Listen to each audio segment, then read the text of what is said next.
ओम शांति।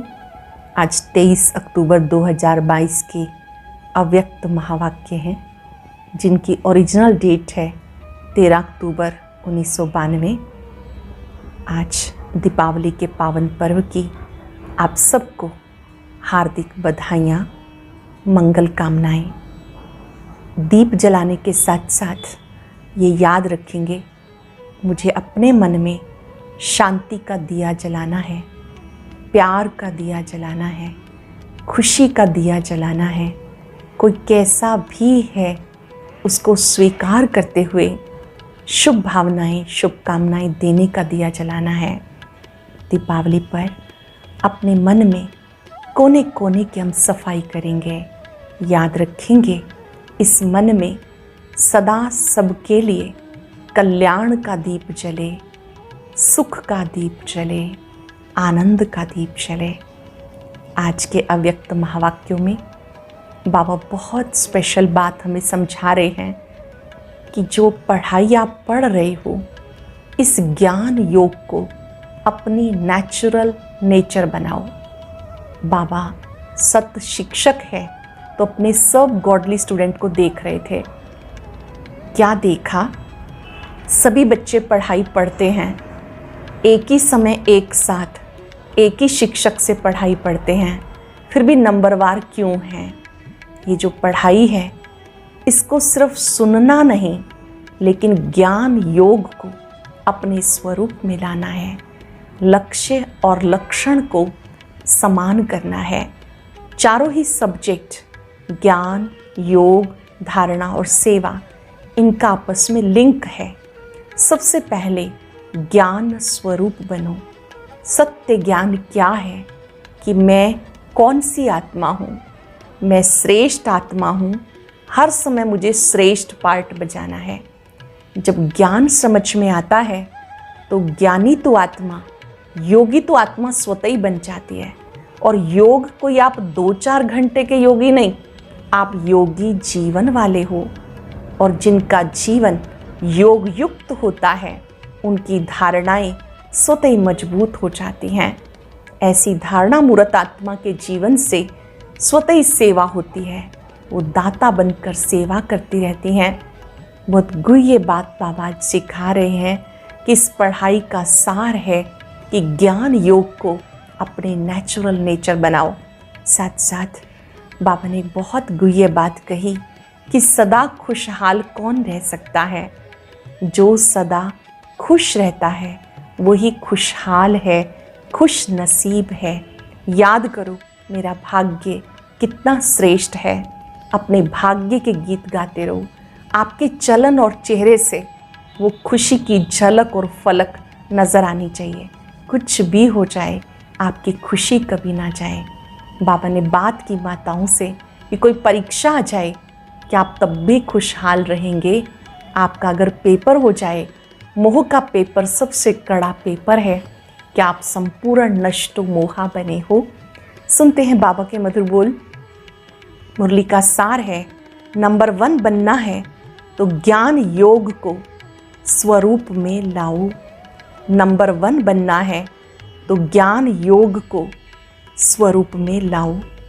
आज सत्य शिक्षक अपनी श्रेष्ठ शिक्षा धारण करने वाले गॉडली स्टूडेंट को देख रहे हैं कि हर एक ईश्वरीय विद्यार्थी ने इस ईश्वरीय शिक्षा को कहाँ तक धारण किया है। पढ़ाने वाला एक है, पढ़ाई भी एक है, लेकिन पढ़ने वाले पढ़ाई में नंबरवार हैं। हर रोज़ का पाठ मुरली द्वारा हर स्थान पर एक ही सुनते हैं, अर्थात एक ही पाठ पढ़ते हैं। मुरली अर्थात पाठ हर स्थान पर एक ही होता है। डेट का फ़र्क हो सकता है, लेकिन मुरली वही होती है। फिर भी नंबरवार क्यों? नंबर किस लिए होते हैं? क्योंकि इस ईश्वरीय पढ़ाई पढ़ने की विधि सिर्फ सुनना नहीं, लेकिन हर महावाक्य को स्वरूप में लाना है। अंडरलाइन कर लेंगे, इस ईश्वरीय पढ़ाई पढ़ने की विधि सिर्फ सुनना नहीं, लेकिन हर महावाक्य को स्वरूप में लाना है। तो सुनना सबका एक जैसा है, लेकिन स्वरूप बनने में नंबरवार हो जाते हैं। लक्ष्य सभी का एक ही रहता है, मैं नंबर 1 बनूं, ऐसा लक्ष्य है ना। लक्ष्य नंबर 1 का है, लेकिन रिजल्ट में नंबरवार हो जाते हैं, क्योंकि लक्ष्य को लक्षण में लाना, इसमें लक्ष्य और लक्षण में फ़र्क पड़ जाता है। इस पढ़ाई में सब्जेक्ट भी ज़्यादा नहीं है, 4 सब्जेक्ट को धारण करना इसमें मुश्किल क्या है। चारों ही सब्जेक्ट का 1-2 के साथ संबंध है। अगर एक सब्जेक्ट ज्ञान संपूर्ण विधि पूर्वक धारण कर लो, अर्थात ज्ञान के एक एक शब्द को स्वरूप में लाओ, तो ज्ञान है ही मुख्य 2 शब्दों का, जिसको रच्यता और रचना का अल्लफ और बे कहते हैं। रच्यता बाप की समझ में आ गई, अर्थात परमात्म परिचय संबंध स्पष्ट हो गया, और रचना अर्थात पहली रचना मैं श्रेष्ठ आत्मा हूँ, दूसरा मुझ आत्मा का इस बेहद की रचना अर्थात बेहद के ड्रामा में सारे कल्प में क्या क्या पार्ट है, ये सारा ज्ञान सभी को है ना। पहले तो मैं श्रेष्ठ आत्मा हूँ, फिर मेरा क्या क्या श्रेष्ठ पार्ट है, ये ज्ञान तो है ना। लेकिन श्रेष्ठ आत्मा स्वरूप बन हर समय श्रेष्ठ पार्ट बजाना, इसमें कभी याद रहता है और कभी भूल जाते हैं। अगर इन 2 शब्दों का ज्ञान है, योग भी इन 2 शब्दों के आधार पर है। ज्ञान से योग का स्वतः ही संबंध है। तो ज्ञानी तो आत्मा है, जो ज्ञानी तो आत्मा है वो योगी तो आत्मा अवश्य ही है। तो ज्ञान और योग का संबंध हुआ ना, और जो ज्ञानी और योगी होगा उसकी धारणा स्वतः ही श्रेष्ठ होगी या कमज़ोर होगी। श्रेष्ठ स्वतः होगी, सहज होगी ना, कि धारणा में मुश्किल होगी। जो ज्ञानी तो आत्मा योगी तो आत्मा है, वो धारणा में कमज़ोर हो सकता है? नहीं, होते तो हैं, तो ज्ञान योग नहीं है। ज्ञानी है, लेकिन ज्ञानी तो आत्मा वो स्थिति नहीं है। ज्ञानी तो हैं, ज्ञानी तो आत्मा ये स्थिति नहीं है। योग लगाने वाले हैं, योगी जीवन वाले नहीं हैं। जीवन सदा होती है, जीवन नेचुरल होती है। योगी जीवन अर्थात ओरिजिनल नेचर योगी की है। 63 जन्मों के विस्मृति के संस्कार व कमजोरी के संस्कार ब्राह्मण जीवन में कहाँ कहाँ मूल नेचर बन पुरुषार्थ में विघन डालते हैं। कितना भी स्वयं व दूसरे अटेंशन खिंचवाते हैं कि ये परिवर्तन करो, व स्वयं भी समझते हैं ये परिवर्तन होना चाहिए, जानते हुए भी चाहते हुए भी क्या कहते हो, चाहते तो नहीं है लेकिन मेरी नेचर है, ये मेरा स्वभाव है। तो नेचर नेचुरल हो गई ना। किसके बोल में व व्यवहार में ज्ञान संपन्न व्यवहार व योगी जीवन प्रमाण व्यवहार व बोल नहीं होते तो वो क्या कहते हैं? ज्ञान संपन्न योग संपन्न अगर व्यवहार नहीं होता, बोल नहीं होते तो क्या कहते हैं? यही बोल बोलेंगे, मेरा नेचुरल बोल ही ऐसा है, बोलने का टोन ही ऐसा है, या कहेंगे मेरी चाल चलन ही ऑफिशियल व गंभीर है। नाम अच्छे बोलते हैं, जोश नहीं है लेकिन ऑफिशियल है। तो चाहते भी समझते भी नेचर नेचुरल वर्क करती रहती है, उसमें मेहनत नहीं करनी पड़ती। ऐसे जो ज्ञानी जीवन योगी जीवन में रहते हैं तो ज्ञान और योग संपन्न हर कर्म नेचुरल होते हैं, अर्थात ज्ञान और योग यही उनकी नेचर बन जाती है। और नेचर बनने के कारण श्रेष्ठ कर्म युक्त कर्म नेचुरल होते रहते हैं। तो समझा, नेचर नेचुरल बना देती है, तो ज्ञान और योग मूल नेचर बन जाए, इसको कहते हैं ज्ञानी जीवन, योगी जीवन वाले। ज्ञानी सभी हो, योगी सभी हो, लेकिन अंतर क्या है? ज्ञानी सभी हो, योगी सभी हो, अंतर क्या है? एक है ज्ञान सुनने सुनाने वाले, यथाशक्ति जीवन में लाने वाले, दूसरे ज्ञान योग को हर समय अपने जीवन की नेचर बनाने वाले। विद्यार्थी सभी हो, लेकिन ये अंतर होने के कारण नंबरवार बन जाते हैं। जिसकी नेचर ही ज्ञानी योगी की होगी, उसकी धारणा भी नेचुरल होगी। नेचुरल स्वभाव संस्कार ही धारणा स्वरूप होंगे। बार बार पुरुषार्थ नहीं करना पड़ेगा कि इस गुण को धारण करूं, इस गुण को धारण करूं, लेकिन पहले फाउंडेशन के समय ही ज्ञान योग और धारणा को अपने जीवन बना लिया। इसलिए तीनों सब्जेक्ट ऐसी आत्मा की स्वतः और स्वाभाविक अनुभूतियाँ बन जाती हैं। इसलिए ऐसी आत्माओं को सहज योगी, सहज ज्ञानी, सहज धारणा मूर्त कहा जाता है। तीनों सब्जेक्ट का कनेक्शन है। जिसके पास इतनी अनुभूतियों का खजाना संपन्न होगा, ऐसी संपन्न मूर्तियाँ स्वतः ही मास्टर दाता बन जाती हैं। जिनके पास ऐसे खजाना होगा, ऐसी संपन्न मूर्तियाँ मास्टर दाता बन जाती हैं। दाता था सेवाधारी। दाता देने के बिना रह नहीं सकता। दातापन के संस्कार से स्वतः ही सेवा का सब्जेक्ट प्रैक्टिकल में सहज हो जाता है। तो चारों का ही संबंध हुआ ना। कोई कहे मेरे में ज्ञान तो अच्छा है लेकिन धारणा में कमी है, तो उसको ज्ञानी कहा जाएगा? ज्ञान तो दूसरों को भी देते हो ना, है तभी तो देते हो। एक है समझना और दूसरा है स्वरूप में लाना। पहला है समझना, फिर है स्वरूप में लाना। समझने में सब होशियार हैं, समझाने में भी होशियार हैं, लेकिन नंबर 1 बनना है तो ज्ञान योग को स्वरूप में लाओ। फिर नंबरवार नहीं होंगे, नंबर 1 होंगे। तो सुनाया आज सत्य शिक्षक अपने चारों ओर के ईश्वरीय विद्यार्थियों को देख रहे थे। तो क्या देखा? सभी नंबर 1 दिखाई दिए या नंबरवार? क्या दिखाई दिया? क्या रिजल्ट होगी? या समझते हो कि नंबर 1 तो एक ही होगा, हम तो नंबरवार में ही आएंगे? फर्स्ट डिवीज़न में तो आ सकते हो ना, उसमें एक नहीं होता। फर्स्ट डिवीज़न में तो कितने भी आ सकते हैं, उसमें एक नहीं होता। चेक करो, अगर बार बार किसी भी बात में स्थिति नीचे ऊपर होती है, अर्थात बार बार पुरुषार्थ में मेहनत करनी पड़ती है, इससे सिद्ध है ज्ञान की मूल सब्जेक्ट के 2 शब्द रचता और रचना की पढ़ाई को स्वरूप में नहीं लाया। रचता और रचना की पढ़ाई को स्वरूप में नहीं लाया। जीवन में मूल संस्कार के रूप में, मूल नेचर के रूप में व सहज स्वभाव के रूप में नहीं लाया। ब्राह्मण जीवन का नेचुरल स्वभाव संस्कार ही योगी जीवन, ज्ञानी जीवन है। जीवन अर्थात निरंतर, सदा। 8 घंटा जीवन है, फिर 4 घंटा नहीं, ऐसे नहीं। आज 10 घंटा योगी बने, आज 12 घंटा योगी बने, आज 2 घंटे के बने, वो योग लगाने वाले योगी हैं, योगी जीवन वाले नहीं।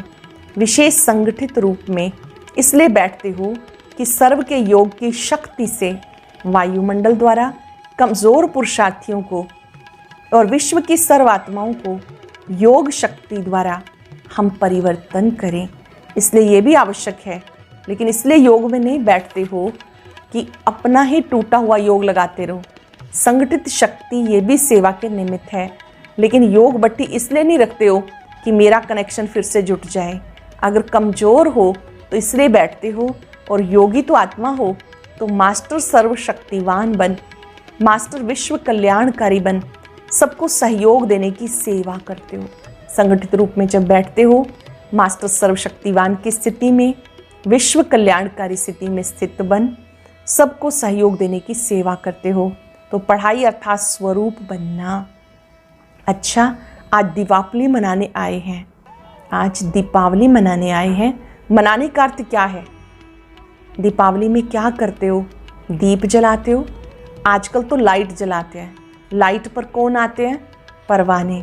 और परवाने की विशेषता क्या होती है? फिदा होना। तो दीपावली मनाने का अर्थ क्या हुआ? फिदा हो गए या होना है? हो गए या होना है? सबने कहा हो गए। तो दीपावली तो मना ली, फिर क्या मनाते हो? फिर क्यों मनाते हो? जब फिदा हो गए तो दीपावली मना ली, फिर बीच बीच में चक्कर लगाने जाते हो क्या? फिदा हो गए लेकिन थोड़े पंख अभी भी हैं, उससे थोड़ा चक्कर लगा लेते हो। तो चक्कर लगाने वाले तो नहीं हो ना। चक्कर लगाना अर्थात किसी न किसी माया के रूप से टक्कर खाना। माया से टक्कर खाते हो या माया को हार खिलाते हो? कभी विजय प्राप्त करते हो, कभी टक्कर खाते हो। दीपमाला अपना ही यादगार मनाते हो। आपका यादगार है ना कि मुख्य आत्माओं का यादगार है? आप देखने वाले हो, किसका यादगार है? आप सबका यादगार है। इसलिए आजकल बहुत अंदाज में दीपक की बजाय छोटे छोटे बल्ब जगा देते हैं। दीपक जलाएंगे तो संख्या फिर भी उससे कम हो जाएगी, लेकिन आपकी संख्या तो बहुत है ना। तो सभी की याद में अनेक छोटे छोटे बल्ब जगमगा देते हैं। तो अपना यादगार मना रहे हैं। जब दीपक देखते हो समझते हो कि ये हमारा ही यादगार है। स्मृति आती है, यही संगम युग की विशेषता है। जो चैतन्य दीपक अपना जड़ यादगार दीपक देखते हो, चैतन्य में स्वयं हो और जड़ यादगार देख रहे हो। चैतन्य में स्वयं हो और फिर जड़ में अपना यादगार देख रहे हो। ऐसे तो जिस दिन दीपावली मनाओ उस दिन ही वास्तविक तिथि है। ये तो दुनिया वालों ने तिथि फिक्स की, लेकिन आपकी तिथि अपनी है। इसलिए जिस दिन आप ब्राह्मण आत्माएं, वही सच्ची तिथि है। जिस दिन आप ब्राह्मण मनाओ वही सच्ची तिथि है। इसलिए कोई भी तिथि फिक्स करते हैं तो किससे पूछते हैं? ब्राह्मणों से ही पूछते हैं। आज सब देश विदेश के जगे हुए दीपकों को दीपमाला की मुबारक दे रहे हैं, बधाई दे रहे हैं। दीपावली मुबारक हो, अर्थात माला माल संपन्न बनने की मुबारक हो। ऐसे सदा जागती ज्योत, सदा स्वयं प्रकाश स्वरूप बन अनेकों का अंधकार मिटाने वाले सच्चे दीपक, सदा चारों ही सब्जेक्ट को साथ साथ जीवन में लाने वाले, सर्व सब्जेक्ट में नंबर 1 के लक्ष्य को लक्षण में लाने वाले ऐसे ज्ञानी तो आत्माएं, योगी तो आत्माएं, दिव्य गुण स्वरूप आत्माएं, निरंतर सेवाधारी श्रेष्ठ विश्व कल्याणकारी आत्माओं को बाप दादा का याद प्यार और नमस्ते। रूहानी बच्चों की रूहानी बाप दादा को नमस्ते, गुड मॉर्निंग, शुक्रिया। बहुत स्पेशल मुलाकात। खुश नसीब वो जिसके चेहरे और चलन से सदा खुशी की झलक दिखाई दे। सभी अपने को खुश नसीब आत्माएं समझते हो। खुश नसीब आत्माओं की निशानी क्या होगी? क्या होगी? उनके चेहरे और चलन से सदा खुशी की झलक दिखाई देगी। चाहे कोई भी स्थूल कार्य कर रहे हो, साधारण काम कर रहे हो, हर कर्म करते खुशी की झलक दिखाई दे। जो भी कार्य कर रहे हो वो करते हुए भी आपके चेहरे से, चलन से खुशी की झलक दिखाई पड़े। इसको कहते हैं निरंतर खुशी में मन नाचता रहे। ऐसे सदा रहते हो या कभी बहुत खुश रहते हो, कभी कम।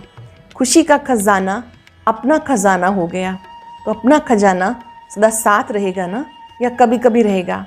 बाप के खजाने को अपना खजाना बनाया या भूल जाते हो अपना खजाना? अपनी स्थूल चीज़ तो याद रहती है ना, वह खजाना आँखों से दिखाई देता है, लेकिन ये खजाना आँखों से नहीं दिखाई देता, ये आप दिल से अनुभव करते हो। तो अनुभव वाली बात कभी भूलती है क्या? सदा ये स्मृति में रखो, हम खुशी के खजाने के मालिक हैं। जितना खजाना याद रहेगा उतना नशा रहेगा। तो ये रूहानी नशा औरों को भी अनुभव कराएगा कि इनके पास कुछ है। माताओं को सारा समय क्या याद रहता है? सिर्फ बाप याद रहता है या और भी कुछ याद रहता है? वर्षे की तो खुशी दिखाई देगी ना। जब ब्राह्मण जीवन के लिए संसार ही बाप है तो संसार के सिवाय और क्या याद आएगा? सदा दिल में अपने श्रेष्ठ भाग्य के गीत गाते रहो। ऐसा श्रेष्ठ भाग्य सारे कल्प में किसी को प्राप्त होगा? जो सारे कल्प में अभी प्राप्त होता है तो अभी की खुशी, अभी का नशा सबसे श्रेष्ठ है। तो माताओं को और कोई संबंध याद आते हैं? कोई संबंध में नीचे ऊपर हो, मोह जाता है? मोह सारा खत्म हो गया? जो कहते कुछ भी हो जाए मेरे को मोह नहीं आएगा, जो कहते कुछ भी हो जाए मेरे मन में मोह नहीं आएगा, वो हाथ उठाओ। अच्छा, मोह का पेपर भले आवे, पांडव नष्टो मोहा हो। व्यवहार में कुछ नीचे ऊपर हो जाए फिर नष्टो मोहा हो। अभी भी इन बीच बीच में माया पेपर तो लेती है ना, तो उसमें पास होते हो, या जब माया आती है तब थोड़े ढीले हो जाते हो? तो सदा खुशी के गीत गाते रहो। समझा? कुछ भी चला जाए लेकिन आपकी खुशी कभी ना जाए। चाहे किसी भी रूप से माया आए लेकिन खुशी ना जाए। ऐसे खुश रहने वाले ही सदा खुश नसीब हैं। सदा खुश रहने वाले ही खुश नसीब हैं। अच्छा, अभी आंध्रा और कर्नाटका वालों को कौन सी कमाल करनी है? ऐसी कोई भी आत्मा वंचित ना रह जाए। हर एक को संदेश देना है। जहाँ भी रहते हो सब आत्माओं को संदेश मिलना चाहिए। जितना संदेश देंगे उतनी खुशी बढ़ती जाएगी। जितनों को संदेश देंगे उतना आपकी खुशी बढ़ती जाएगी। बहुत सुंदर वरदान। उमंग उत्साह के आधार पर सदा उड़ती कला का अनुभव करने वाले हिम्मतवान भव। उमंग उत्साह के आधार पर सदा उड़ती कला का अनुभव करने वाले हिम्मतवान भव। उड़ती कला का अनुभव करने के लिए हिम्मत और उमंग उत्साह के पंख चाहिए। किसी भी कार्य में सफलता पाने के लिए उमंग उत्साह बहुत ज़रूरी है। उमंग उत्साह नहीं तो कार्य सफल नहीं हो सकता, क्योंकि उमंग उत्साह नहीं तो थकावट होगी, वो कभी सफल नहीं होगा। इसलिए हिम्मतवान बन उमंग उत्साह के आधार पर उड़ते रहो तो मंजिल पर पहुंच जाएंगे। हिम्मत उमंग उत्साह के आधार पर उड़ते रहो, मंजिल पर पहुंच जाएंगे। स्लोगन है, दुआएं दो दुआएं लो, यही श्रेष्ठ पुरुषार्थ है। दुआएं दो दुआएं लो, यही श्रेष्ठ पुरुषार्थ है। आज दुआओं का दीपक बन पूरा दिन प्रकाशित करते रहें सबको। जो भी मिले उसके लिए दिल से दुआ करें। दुआएं वो धन है जो आत्मा को माला माल बना देती हैं, खुशहाल बना देती हैं। जिसके पास दुआएं हैं वो आत्मा सदा प्रसन्न रहती है। जिसके पास दुआएं हैं वो आत्मा भरपूर रहती है। कोई कैसा भी है, मेरा कर्तव्य है दुआ देना। अपने मन में दुआओं का दीप जलाएं, सदा सबके लिए, स्वयं के लिए भी। खुद से निराश ना होना, ये स्वयं के लिए दीप जलाएंगे। दूसरों को भी उत्साह दिलाते रहना। दूसरों को भी जो जैसा है स्वीकार करके उनमें हिम्मत और शक्ति का संचार करना, ये भी दुआ देना है। मैं दिया हूँ सबको देने वाला। शुक्रिया, शुक्रिया, शुक्रिया। ओम